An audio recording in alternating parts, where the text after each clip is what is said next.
ప్రపంచంలో 3 డేంజరస్ ఉద్యోగాలు, అవి చూడంగానే మీరు ఖచ్చితంగా షాక్ అవుతారు. ఈ ఉద్యోగం పేరు యాంకర్ డెలివరీ. ఎప్పుడైతే మీరైతే యాంకర్ని నీళ్ళలోకి వదులుతారో అప్పుడే ఇది ఫాస్ట్గా అయితే నీళ్ళలోకి వెళ్తుంది. ఒకవేళ మీరు కానీ బై మిస్టేక్ దాంతో టచ్ చేశారో అది మిమ్మల్ని కూడా తీసుకెళ్ళిపోతుంది. కానీ అది మాత్రం నీళ్ళలోకి వెళ్తుంది, మీరు దేవుడి దగ్గరికి వెళ్తారు. ఈ ఉద్యోగం పేరు ఐరన్ హీటింగ్. ఈ పని చేయాలంటే మీకు చాలా ఎక్స్పీరియన్స్ అయితే కావాలి, ఒక్క రోజులో నేర్చుకునేది అయితే కాదు.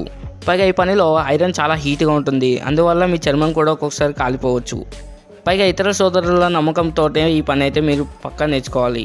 ఒక్క సెకండ్ ఎటో ఆలోచించినా అక్కడితో మీ పని అయితే అయిపోతుంది. ఈ ఉద్యోగం పేరు ట్రైన్ పుల్లింగ్. ఈ పనిలో మీరు ట్రైన్ని ఇంకో ట్రైన్తో లాగి జాయిన్ చేయాల్సి వస్తుంది. కానీ కొంచెం తేడా వచ్చినా 2 ట్రైన్ల మధ్యలో ఇరుక్కొని చనిపోవచ్చు, లేకపోతే మీ బాడీలో ఉన్న పార్ట్స్ అన్నీ ఇరిగిపోవచ్చు. మీ స్పీడ్ని బట్టి మీ కదలికలు ఉండాలి, లేకపోతే మీరు ఖచ్చితంగా చనిపోతారు. Thanks for watching. ఈ వీడియో నచ్చినట్లయితే లైక్ చేయండి, షేర్ చేయండి అండ్ సబ్స్క్రైబ్ చేసుకోండి.